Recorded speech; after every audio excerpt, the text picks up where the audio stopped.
I stepped off the transport plane into air so cold it burned my lungs.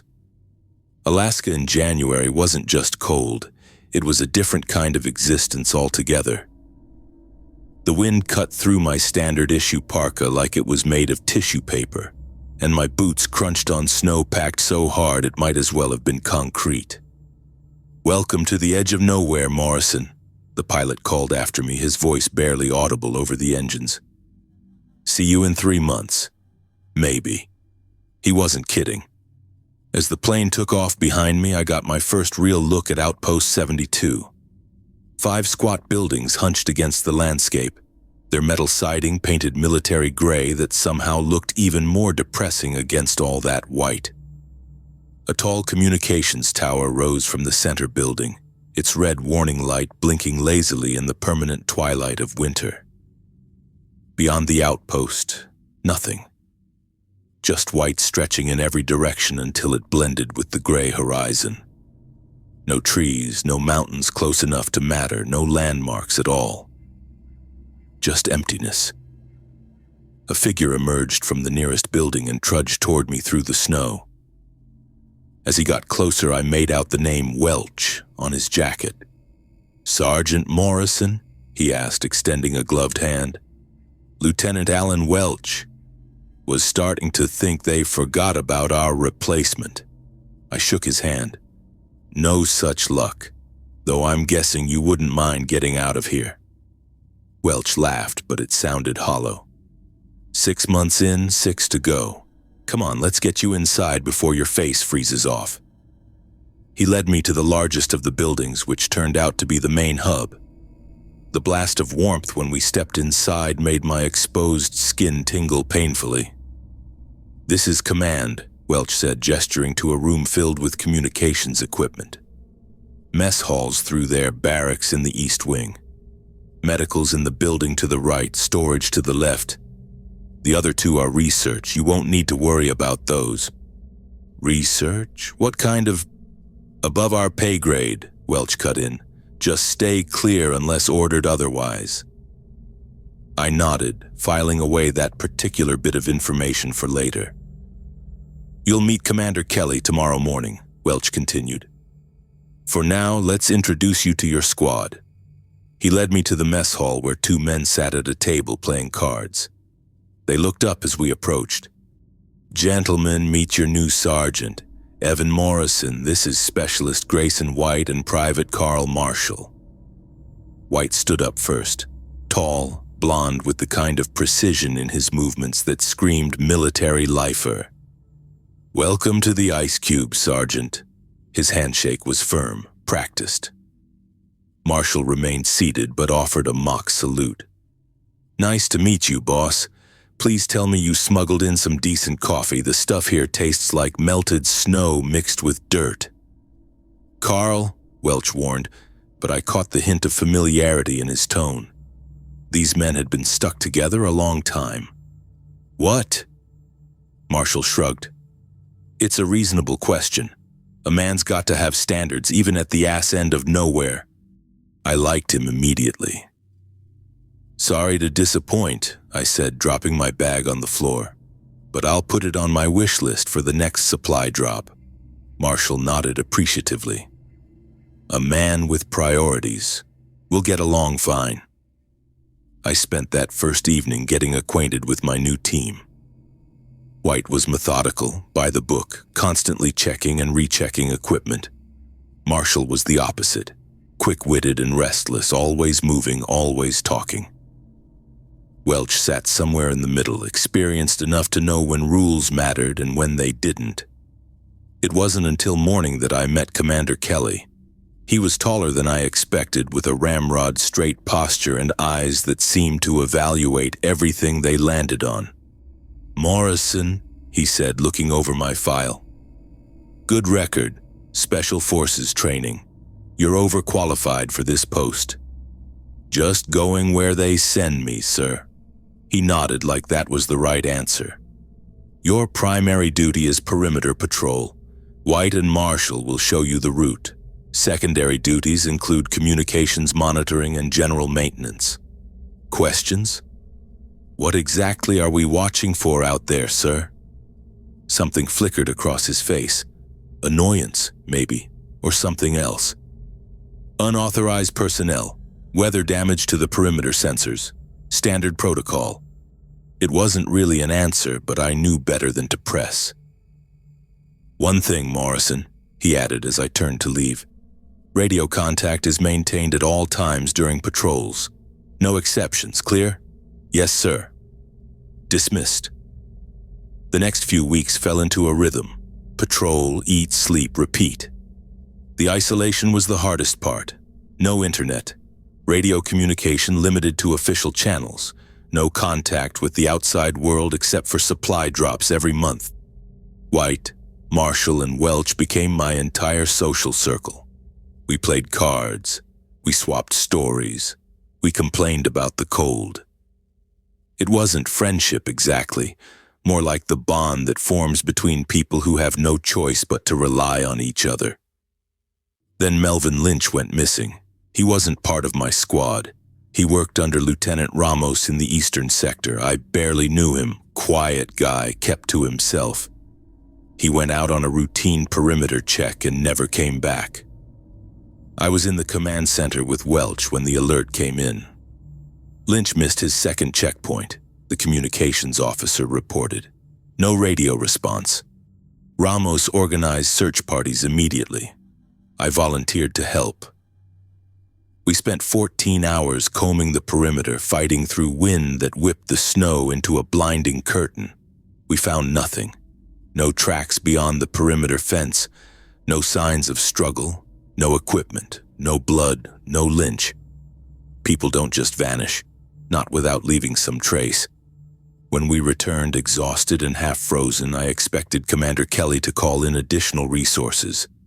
A helicopter maybe, or specialized search teams from the mainland. Instead, he simply nodded when Ramos gave her report. "Log it," he told the communications officer.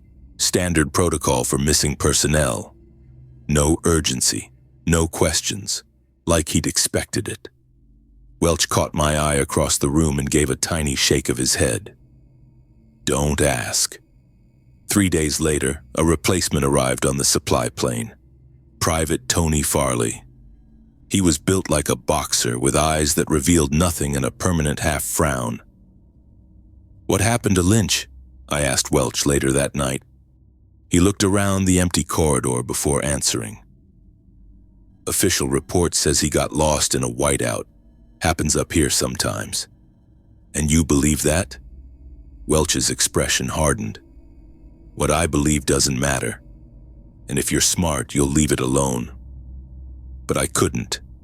Every time I saw Farley in his 2 new uniform walking the same routes Lynch had walked, I felt something cold settle in my gut that had nothing to do with the Alaskan winter. The mess hall became our unofficial meeting place, the one spot where we could talk without feeling like every word was being monitored. Marshall, White, Welch, and me huddled around a table with cups of terrible coffee, speaking in low voices. "Third guy this winter," Marshall muttered one evening, pushing food around his plate. "First Jackson, then Kim, now Lynch." I looked up sharply. "There were others?"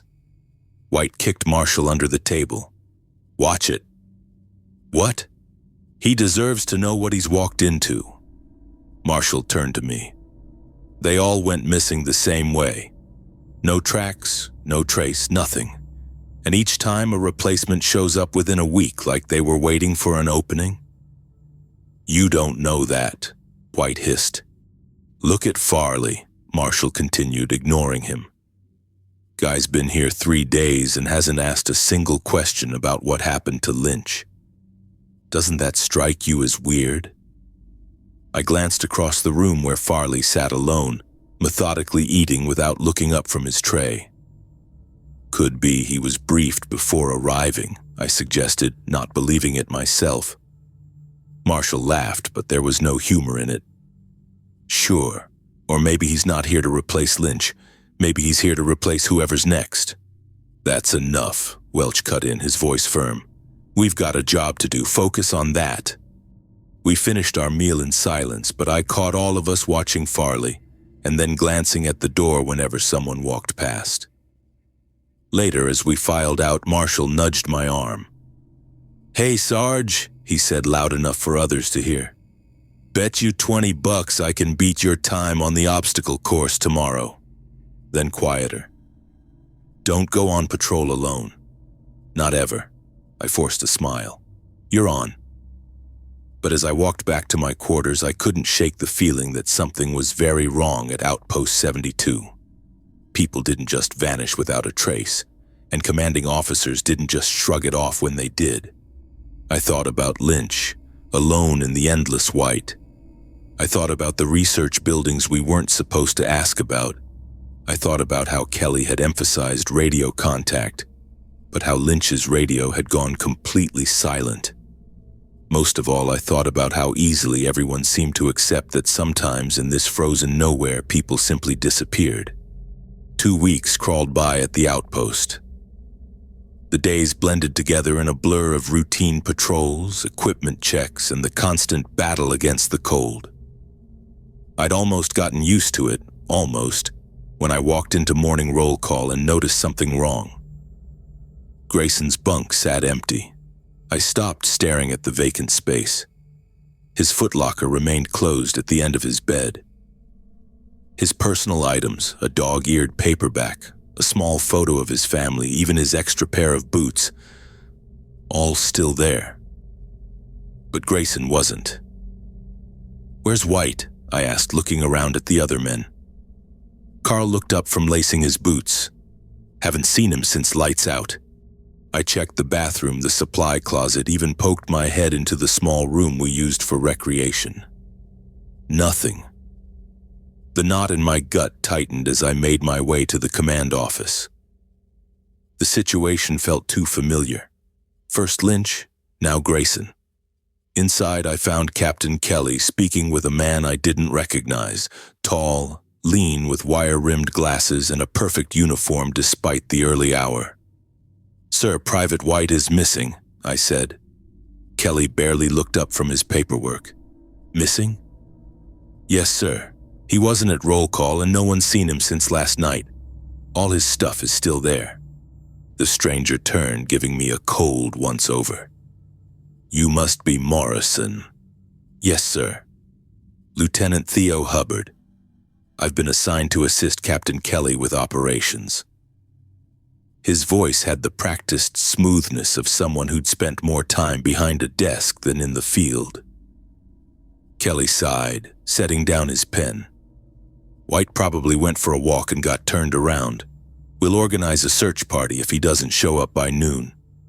"Sir, with all due respect, no one goes for walks in -40 weather, and this is exactly what happened with Lynch before he—" "That's enough, Morrison," Kelly cut me off. "This outpost has special considerations. Personnel sometimes require reassignment without notice." "Reassignment? In the middle of the night?" Hubbard stepped forward. "That's classified information, Sergeant.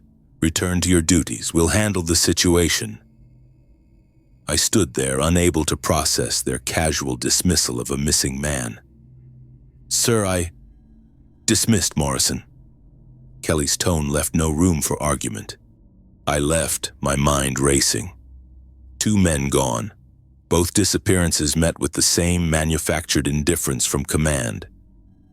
The next morning brought another surprise. A transport had arrived overnight with a new soldier, Pearl Webb. She was small but moved with military precision, her dark eyes watching everything while giving away nothing. "Reporting for duty, Sergeant Morrison," she said, handing me her transfer papers. Her uniform looked brand new, without a single crease out of place. "Welcome to the edge of nowhere, Webb," I said, scanning her paperwork. "Funny how fast they sent a replacement." Her expression didn't change. "I go where I'm ordered, sir." "Right. Well, you'll be taking White's bunk over there."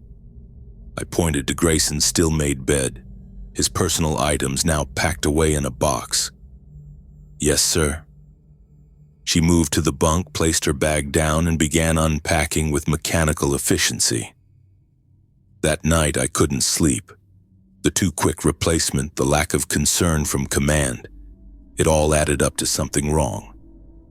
I dug through my footlocker until I found an unused notebook and started writing. Dates, times, observations about Lynch and Grayson's disappearances, the arrival of Webb, Hubbard's appearance, and the strange way Kelly dismissed my concerns. I hid the journal inside the lining of my winter coat. If anyone searched my belongings, they wouldn't find it there. Over the next few days, I added more notes. The patrols that went out at odd hours, the sections of the base that remained off limits, the strange clicking sounds I sometimes heard through the walls at night, and the noises outside. I first noticed them 3 nights after Grayson vanished, a low sound somewhere between a growl and a moan carried on the wind. When I mentioned it to Carl, he just shrugged. "Probably the wind in the ice formations," he said, but I caught the way his eyes darted toward the windows. A week after Grayson disappeared, I was walking the perimeter with Alan when he stopped suddenly. "You hear that?" he asked. I listened. At first, nothing but the wind. Then faintly, the same low moaning sound I'd heard before, but closer. "Yeah," I said, "been hearing it more often lately." Alan looked out at the endless white landscape. "What do you think this place is really for, Evan? Because it sure as hell isn't just a weather station." "No idea, but I'm starting to think we weren't told the whole truth about this assignment." He nodded. "The equipment in the East Wing? That's not standard weather monitoring gear? And those locked rooms? I saw Hubbard coming out of one yesterday with what looked like biological samples." "Biological samples from what?" "From..." "That's the question, isn't it?" Alan zipped his coat higher against the wind. "Whatever it is, I'm keeping my eyes open. You should too." That was the last conversation I had with him. The next day, Alan didn't return from his watch. I was the one who noticed, the one who reported it to command, the one who searched the entire base while Hubbard and Kelly exchanged looks but organized no search party. With nowhere else to turn, I went to the medical bay where Melody Munoz was organizing supplies. "Alan Welch is missing," I said without preamble. She didn't even look up from her inventory sheet. "I'm aware, Sergeant Morrison." "And doesn't that concern you? 3 men gone in less than a month?" Munoz finally looked at me, her pale eyes unnervingly steady behind her glasses. "People are reassigned all the time from remote outposts. Psychological evaluations indicate some personnel are simply unsuited for this environment. Without their belongings? Without saying goodbye to anyone? You can't honestly believe that." She set down her clipboard. "What I believe is irrelevant. What I know is that my job is to maintain the health of the personnel currently assigned to this outpost, not to question operational decisions." "Oh, so you're just going along with whatever this is?" "I'm doing my job, Morrison. I suggest you do the same." Her voice remained perfectly level, clinically detached, as if we were discussing inventory counts instead of missing men. I left the medical bay more uneasy than when I'd entered. That night, I added pages to my journal documenting Alan's disappearance and my conversation with Munoz. I wrote until my hand cramped, then hid the journal away again. Unable to sleep, I decided to check on the others. The barracks were quiet except for the occasional snore. I paused at Carl's door, saw light spilling from underneath. I knocked softly. "Carl, you up?" No answer. I pushed the door open slowly. Carl sat hunched over at his small desk, writing frantically on a piece of paper. He didn't look up when I entered, just kept scribbling, his movements jerky and desperate. "Carl, you okay?" He jumped at my voice, whirling around. His eyes were wide, bloodshot. "Jesus, Evan, don't sneak up on me like that." "Sorry, what are you working on?" He quickly folded the paper, shoving it into his pocket. "Nothing, just writing a letter home." I didn't believe him for a second. His hands shook and sweat beaded on his forehead despite the perpetual chill of the barracks. Carl, if something's wrong, you can tell me. After Alan and Grayson. Don't, he cut me off sharply. Don't talk about them. I'm fine. Everything's fine. Before I could press him further, a voice called from down the hall. Dinner's up, everyone to the mess hall, Leo Maldonado shouted. Last hot meal before the next supply drop, so get it while it's good. Carl stood quickly, almost knocking over his chair.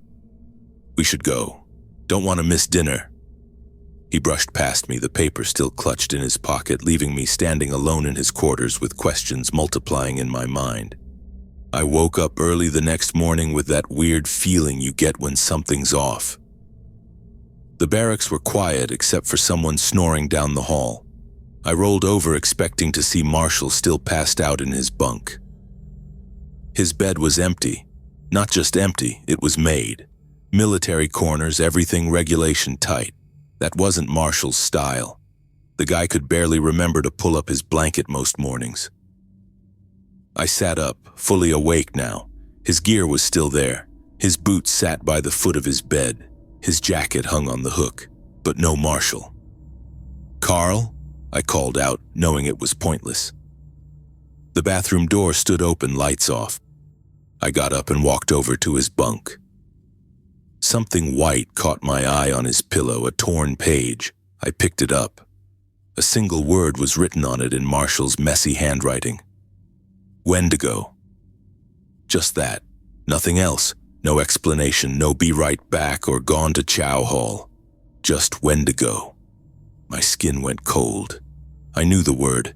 An old Native American legend about a winter spirit or monster, something that ate people. Marshall had joked about it a few days ago, but this didn't feel like a joke. I got dressed fast and headed for the supply office. Wayne Stewart ran inventory there and knew everybody's comings and goings. If anyone had seen Marshall, it would be him. The supply office smelled like coffee and paper. Stewart sat at his desk, glasses perched on his nose, filling out forms with that methodical precision of his. "Morning, Morrison," he said without looking up. "Need something?" "Have you seen Marshall? Carl Marshall?" Stewart pushed his glasses up. "Not today, why?" "He's not in his bunk, not anywhere I can find." "Did you check the mess, medical?" "Not yet, but his bed is made." Stewart actually looked up at that. "Marshall made his bed? That's a first." "Yeah, and he left this." I held up the paper. Stewart barely glanced at it. "What's that supposed to mean?" "It's a native legend, a monster. We were talking about it a while back." Stewart shrugged. "Sounds like someone's idea of a joke." He went back to his forms. "People come and go all the time, Morrison. I can't keep track of everyone." Something about his reaction felt off. Too casual, too quick to dismiss it. "When was the last time you saw him?" I pressed. "I don't know. Yesterday. Look, I've got inventory to finish before the colonel's inspection. If you're not here for supplies, I can't help you." I stood there a moment longer. Stewart had been at this outpost for years. Nothing moved through without him knowing about it. "Thanks anyway," I said finally. He didn't look up again as I left. I spent the rest of the morning asking around. Nobody had seen Marshall since dinner the night before. Nobody seemed concerned either. It was like Grayson all over again. Another person gone and nobody wanted to talk about it. By lunchtime, I'd started watching everyone differently. The way they avoided eye contact when I asked about Marshall. The way conversations stopped when I approached. Something was wrong at this base, and I was the only one who seemed to notice or care. Especially concerning was Stephen Cortez. He'd arrived only a week ago, transferred from some base nobody had heard of. Tall, thin guy with strange, pale eyes. I'd never liked him. Something about him just felt wrong, but now I found myself paying closer attention. Cortez never ate with the rest of us. He'd come to the mess hall, grab food, then disappear. I'd seen him slip away from perimeter duty more than once. And he had this way of watching people, like he was sizing them up. After lunch, I spotted him walking across the compound. I followed at a distance, watching as he slipped behind the vehicle maintenance bay. By the time I rounded the corner, he was gone. Larry Austin, head of security, caught me looking. "Something interesting back here, Morrison?" he asked, his voice gruff. "Just saw Cortez come this way. Needed to ask him something." Austin's eyes narrowed. "Cortez is on patrol, eastern perimeter." "I just saw him come this way," I insisted. "Then you saw wrong." Austin stepped closer. "The perimeter's off limits unless you're on duty, you know that." "Since when is the maintenance bay off limits?" "Since I said so." Austin didn't blink. "Don't you have somewhere to be, Lieutenant?" I did, but I wasn't about to admit it. "Just curious about Cortez. Guy keeps to himself." "Some people do. Doesn't make it your business." Austin checked his watch. "If you're bored, I can find work for you." I backed off. "No, sir, just heading to my post." Austin watched me walk away. I could feel his eyes on my back. That night I couldn't sleep. 2 men gone, strange behavior all around. And Cortez, something wasn't right about him. I lay in bed until the barracks went quiet, then got up silently. I dressed in my cold weather gear and slipped my night vision goggles into my pocket. Whatever was happening, I was going to find out. The compound was dark except for perimeter lights. The temperature had dropped below 0, making the snow crunch under my boots. I stayed in the shadows, working my way toward the barracks where Cortez was housed. I didn't have to wait long. Around midnight, a tall figure emerged from the door. Even in the darkness, I knew it was him. That awkward, lanky walk. He looked around, then headed toward the perimeter fence. I followed at a distance, keeping to the shadows. Cortez moved with purpose, like he knew exactly where he was going. When he reached the fence, he did something I couldn't quite make out, then slipped through. That was impossible. The fence was electrified. I'd seen animals fry themselves trying to get through, but Cortez had just passed through it somehow. I waited a few minutes, then approached the same spot. Up close, I could see a section where the snow had been repeatedly disturbed. The fence looked normal, but when I got closer, I noticed a small device attached to one of the posts. Some kind of bypass. I hesitated. Leaving the perimeter without authorization was a serious offense, but so was tampering with security systems. And if I was going to find out what happened to Marshall and Grayson, I needed to follow Cortez. I carefully went through the same opening and put on my night vision goggles. The landscape transformed into shades of green. I could see Cortez's tracks heading into the woods about 100 yards ahead. I followed, staying low. The cold bit through my clothes, but adrenaline kept me moving. About half a mile from the fence, I spotted Cortez standing in a small clearing. I crouched behind a fallen tree and watched. What happened next made me question my own sanity. Cortez began to change. His body twisted, joints bending in ways that weren't humanly possible. He grew taller, his limbs stretching, his back arching. I watched, frozen in horror, as his face elongated, his jaw extending. This wasn't a man anymore. This was something else. The thing that had been Cortez dropped to all fours and moved with impossible speed through the woods. I lost sight of him for a moment, then picked up his trail again. He was heading toward a small rise about 200 yards away. I followed, my heart pounding so hard I was afraid he would hear it. As I got closer, I saw a small structure, a shed or cabin that wasn't on any of the base maps I'd studied. The Cortez thing went inside. I waited, counting slowly to 100, then crept closer. The shed had a single window, dirty but not covered. I approached from the side, staying low, then carefully raised my head to look inside. What I saw will haunt me for the rest of my life. The shed contained bodies, or parts of bodies. Human remains strewn across the floor, some fresh, some not. The smell hit me even through the window, the sweet, rotten stench of death. In the center of this horror show, the Cortez thing crouched over something, someone, fresh. As my eyes adjusted, I saw dog tags glinting in the dim light. I couldn't read the name, but I didn't need to. I knew it was Marshall. Against the far wall, another body lay slumped. The remains were older, more consumed. But a set of dog tags hung from a nail above it. Even from where I stood, I could make out the name. White. Grayson White. My stomach twisted. I pressed my hand against my mouth to keep from making a sound. That's when the Cortez thing stopped what it was doing. Its head came up slowly, nostrils flaring. It sniffed the air, turning gradually toward the window, toward me. Its eyes caught the faint light, glowing an unnatural yellow-green. Its mouth, what had once been a mouth, stretched wide, revealing rows of teeth that no human should have. "I smell you," it said, in a voice that sounded like rocks grinding together. Not Cortez's voice, not any human voice. I didn't move, couldn't move.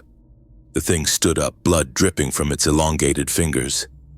It moved toward the window with a jerky, insect-like motion. "Hello, Lieutenant Morrison," it said, its mouth forming the words all wrong. "Future dinner." I ran. Down the corridor, past the empty barracks, through the kitchen where the remains of dinner lay forgotten. My breath came in sharp pulls that hurt my chest. The image of that thing, with its wrong mouth and those fingers, burned in my mind. The vehicle bay sat at the far end of the compound, a low-slung building with a concrete floor and fluorescent lights that buzzed like angry insects. I pushed through the door and let it bang shut behind me. Jake Alvarado was supposed to be on duty. I spotted him in the small office off to the side, head tilted back against the wall, mouth open, sound asleep. A half-empty coffee mug sat on the desk next to a dog-eared car magazine. The key rack hung on the wall behind him. I crept closer, watching the slow rise and fall of his chest. Jake could sleep through anything. It was why he'd been assigned to the most boring post on base. I reached around him and slid the keys to one of the Humvees off the hook. He didn't stir. The Humvee started with a rumble that sounded way too loud in the quiet bay. I half expected Jake to wake up, or worse, for that thing to come slithering out of the shadows. But nothing moved except the wipers as I cleared snow from the windshield. I drove through the gate without anyone stopping me. The guard post stood empty. Not part of the normal routine. Another sign that something was deeply wrong. Outside, darkness pressed against the headlights. The road twisted through pine trees, their branches heavy with snow. The dashboard clock read 3:47 a.m. My hands shook on the wheel. What the hell was that thing? I whispered to myself, the words disappearing into the hum of the heater. The memory of its face made me press harder on the gas. The drive to town took almost 2 hours. 2 hours of jumping at shadows and checking the rearview mirror. The sun wouldn't rise for hours yet. This far north in January, daylight was just a brief suggestion between long stretches of night. Kavik was barely a town, more like a collection of buildings that had agreed to exist in the same place. A gas station, a diner, a small grocery store, and the sheriff's office. At this hour, only the sheriff's office showed signs of life, a single light burning in the window. I parked the Humvee crooked across 2 spaces and stumbled inside. The woman behind the desk looked up, her hand moving casually toward her holster. "Military," she said, not a question. Her name tag read, Murphy. "Lieutenant Evan Morrison," I said. My voice sounded strange to my own ears. I need to report something." Sheriff Murphy studied me for a long moment. "Sit down before you fall down, Lieutenant." I dropped into a chair across from her desk. The office was small but tidy, with maps of the area on the walls and a wood-burning stove in the corner putting out serious heat. "You're from the Outpost," she said. I nodded. "People are missing, and there's something there. Something not human. To her credit, she didn't laugh or call me crazy. She just pushed a mug of coffee across the desk. "Drink this, then we'll talk." The coffee was bitter and strong. It steadied my hands a little. "Start from the beginning," she said. So I did. I told her about Lynch's team disappearing first, about Grayson going missing, then Marshall. I told her about the notes, the strange tracks, and finally, what I'd seen in my room. Through it all, she listened without interrupting, her brown eyes never leaving my face. When I finished, she leaned back in her chair. "That's quite a story, Lieutenant. You don't believe me." "I didn't say that." She tapped her fingers on the desk. "We've had hunters go missing in those woods. Locals talk about things they've seen. I've learned to keep an open mind." She reached for the phone. "Let me make some calls. We need to get the proper authorities involved." "No," I said quickly, then caught myself. "I mean, yes, but not my command, someone higher, someone who'll listen." Sheriff Murphy, Bailey, according to the nameplate on her desk, nodded slowly. "I know someone at Fort Richardson who owes me a favor. Give me a few minutes." She made 3 calls, speaking too quietly for me to hear. I sat with my hands wrapped around the coffee mug, watching the sky outside gradually lighten from black to deep blue. "They're sending someone," she finally said, hanging up. "Should be here by noon." "Thank you." The relief made me lightheaded. Someone was coming, someone would help. "You look dead on your feet," she said. "There's a cot in the back room, get some rest. I'll wake you when they arrive." I wanted to protest, but my body had other ideas. The adrenaline that had carried me this far was draining away, leaving exhaustion in its wake. The cot was narrow but comfortable enough. I was asleep almost before my head hit the pillow. Bailey shook me awake what felt like minutes later. "They're here." I sat up, rubbing my face. The clock on the wall read 11:43 a.m. "Who did they send?" I asked, following her back to the main office. "Federal types," she said, her voice neutral. "Suits." 2 people waited in the office. A man in his late 30s, dark-haired and slim, wearing a charcoal suit that looked expensive even to my untrained eye. Next to him stood a woman with platinum blonde hair cut in a severe bob, her piercing blue eyes assessing me coldly. She wore a tailored black suit with a small insignia pin on the lapel. Both looked out of place in this small-town sheriff's office. "Lieutenant Morrison," the man said, extending his hand. "I'm Philip Fisher. This is my colleague, Jenna McCoy. We're here about your situation." I shook his hand, relief washing through me. "Thank you for coming so quickly. I know it sounds crazy, but why don't we sit down?" Fisher cut me off smoothly, gesturing to the chairs. "Sheriff, if you wouldn't mind giving us some privacy." Bailey looked at me. "I can stay if you want." "It's okay," I said. "Thanks for your help." She nodded but hesitated at the door. "I'll be right outside if you need anything." The look she gave the 2 agents wasn't particularly friendly. Once she left, Fisher pulled out a small recording device. "For the official record, please state your name and rank." "Lieutenant Evan Morrison, United States Army, currently stationed at Outpost 37B. And you left your post without authorization at approximately 400 hours this morning, is that correct?" The question caught me off guard. "Yes, but stealing military property in the process," McCoy added, her voice as sharp as glass. "Wait, that's not... I mean, yes, I took a vehicle, but there was a good reason." My relief began to curdle into unease.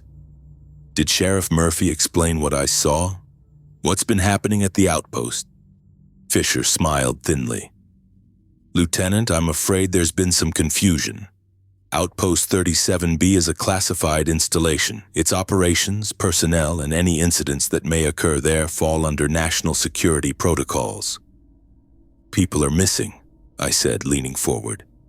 Lynch's team, then Grace and Marshall, and there's something there, something not human. I saw it. What exactly did you see, Lieutenant? Fisher asked, his tone suddenly interested. I described it again. The strange proportions, the elongated fingers, the wrong way its mouth moved. Fisher nodded sympathetically. Stress and sleep deprivation can cause hallucinations, especially in extreme environments.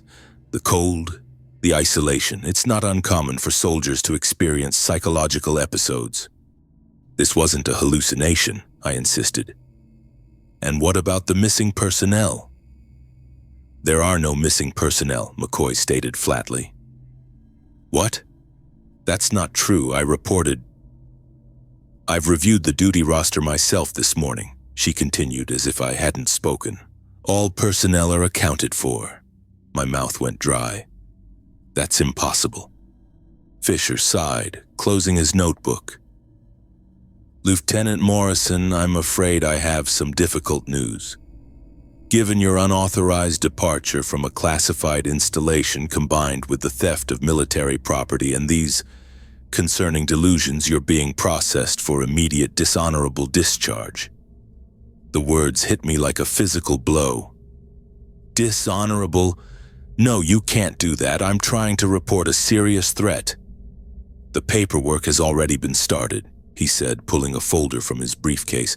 Your commanding officer has signed off on it. Kelly signed this? I grabbed the folder, flipping it open. There it was, Captain Kelly's signature authorizing my discharge for desertion and mental instability. This is wrong, I said, my voice rising. You're covering something up. Why? What's really happening at that outpost? McCoy stepped closer, her face inches from mine. Listen carefully, Morrison. You're being offered a clean break. Sign the papers, keep your mouth shut about classified operations, and walk away. The alternative is less pleasant. Are you threatening me? I'm explaining reality. Her smile never reached her eyes. Mental instability, stress-induced paranoia, these things can require long-term institutional care, possibly medications with significant side effects. Fisher placed a pen on top of the discharge papers. It's your choice, Lieutenant, but I strongly recommend you sign. I looked between them, the truth finally sinking in. There would be no investigation, no rescue team, no acknowledgement of what was happening. Whatever was at the outpost, they already knew about it. And if I go public, talk to the press, who would believe you? Fisher asked gently. A disgraced soldier with psychological issues, making wild claims about monsters in Alaska? He was right. Without proof, without backup, I was just another crazy person with a conspiracy theory. I signed the papers. McCoy collected them with a satisfied nod. Wise choice. Your personal effects will be shipped to your home address. Don't attempt to contact anyone from your former unit. They stood to leave. At the door, Fisher turned back. For what it's worth, Morrison, I am sorry it ended this way. Some things are bigger than any of us. After they left, Bailey came back in. From her expression, she'd heard enough. They're covering it up, I said. She nodded. Wouldn't be the first time. What will you do now? I stared at my hands, thinking about Marshall's empty bunk, about Grayson's notes, about that thing in my room calling me future dinner. They think I'll stay quiet, I said slowly. But people are dying up there. Or worse. I need proof, something they can't dismiss. That's dangerous territory, Bailey warned. Those types don't mess around. Neither do I. My discharge papers might brand me a deserter, but I knew what I'd seen was real. I need to find someone who'll believe me, someone who can help me expose this. Bailey studied me for a long moment, then wrote something on a slip of paper. Start with her. Tell her I sent you. The paper had a name, Willow Boyd, and an address in Anchorage. Who is she? Someone who's seen things too. Bailey grabbed her coat. Come on, I'll drive you to the bus station. You shouldn't stay in town any longer than necessary. As we walked to her truck, I looked back toward the north where the outpost lay hidden among the endless trees. Whatever was happening there wasn't over. And neither was I. Willow Boyd's apartment looked like a library had exploded inside it. Books and papers covered every surface, arranged in what I assumed was some kind of system only she understood. The walls were lined with corkboards filled with news clippings, photographs, and handwritten notes connected by colored strings. It reminded me of those conspiracy theory rooms you see in movies, except this conspiracy was real. Make yourself comfortable, she said, clearing a stack of folders from her couch. Coffee? Black, thanks. I sat down, wincing as my bruised ribs protested. Her kitchen was just an alcove off the main room so I could watch her work the coffee maker. The normality of it, the everyday routine of making coffee, felt surreal after everything that had happened. So, she said, handing me a chipped mug with a faded NPR logo. Start from the beginning. I took a deep breath and told her everything. The outpost, the strange disappearances, Lynch, Grayson, Marshall. The way people changed, moved wrong. The creature I'd seen in Marshall's room with its 2 long fingers and wrong mouth. The cover-up that followed. I talked until my throat was raw and the coffee went cold. Willow took notes the whole time, occasionally stopping me to ask for clarification on a detail or a name. She didn't interrupt much, just let me get it all out. When I finished, she put her notebook down and looked at me for a long moment. You know how this sounds, she said finally. It wasn't a question. Yeah, I do. And you know they've already put out a statement saying you had a psychological break due to extreme conditions and isolation. I nodded. The military had worked fast. By the time Willow and I had reached Fairbanks, the official story was already circulating. Lieutenant Evan Morrison had suffered a stress-induced psychotic episode. I was on medical leave pending evaluation. I know what I saw, I said, and I'm not the only one. What do you mean? There have to be others. Other outposts, other personnel who've encountered these things, whatever they are. Willow tapped her pen against her notebook. Finding them won't be easy. If the military's covering this up, they'll have been silenced or discredited like you.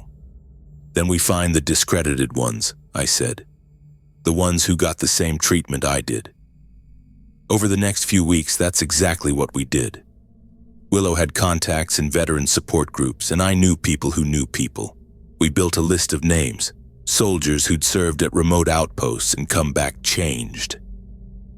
Soldiers who talked about strange things and got psychiatric discharges. Soldiers no one believed. The first one we tracked down was a former Army specialist named Rodriguez. He'd been stationed at an outpost in northern Canada 3 years ago. We met him at a diner off the highway outside Portland. He was jumpy, kept checking the door every time it opened. I don't talk about this stuff anymore, he said, stirring his coffee without drinking it. Nobody believes you. They just think you're crazy. I believe you, I said, because I saw them too. His eyes snapped to mine, wide with recognition and fear. The way they move, he whispered, like they're wearing the body, learning how to use it. And the mouth, I added, the way it forms words. Rodriguez nodded quickly, spilling coffee as his hand shook. They got Mendez first. He started acting weird, staying up all night. Then more of them changed. I tried to tell the CO, but next thing I knew, I was on a transport back to base for psychological evaluation. We found more after Rodriguez, a communications officer from a monitoring station in the Aleutian Islands, a medic who'd served at a weather research facility in Greenland, a helicopter pilot who'd refused to fly to a specific set of coordinates after what she'd seen there. Different locations, different branches of the military, but the stories were all eerily similar. They came in the dark. They took people one by one.